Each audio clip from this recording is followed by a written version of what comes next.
નમસ્કાર દર્શક મિત્રો, શ્રી સરસ્વતી ઉપાસના જ્યોતિષ કાર્યાલયમાં આપ સર્વેનું સ્વાગત છે।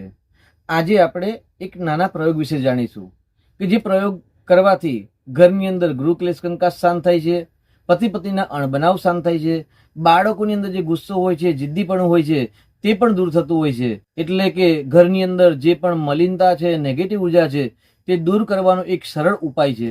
આ ઉપાય બહેનોએ કરવાનો છે અને આ ઉપાય દર રવિવારે કરી શકાય અથવા તો દર મંગળવારે કરી શકાય। તો ઘરની અંદર ગૃહ ક્લેશ કંકાસ શાંત કરવા માટે, પરિવારની અંદર પ્રેમ પ્રાપ્ત કરવા માટે, બાળકોની અંદર વિદ્યા અભ્યાસની ઉન્નતિના પ્રોગ્રેસ માટે આ પ્રયોગ કરી શકાય છે। પ્રયોગની અંદર સવારે રવિવારના દિવસે પ્રાતઃકાલે ઉઠી અને બોલ્યા ચાલ્યા વગર આપણા ઘરની અંદર જે માટલું છે એ માટલાનું જલ લેવાનું છે અને એ જલ એક ગ્લાસમાં લઈ અને બોલ્યા ચાલ્યા વગર પોતાનો જે ઘરનો ઉમરો હોય એ ઉમરા પર છાંટવાનું છે। આ કરી અને ત્યાર પછી સ્નાનાદિ નિત્યકર્મ કર્યા પછી ઉમરા પર રવિવારના દિવસે ઉમરા પર બે બાજુ સ્વસ્તિક અને વચ્ચે જો ત્રિશુલનું ચિહ્ન દોરવામાં આવે અને ત્યાં 5 ચાલા કરવામાં આવે।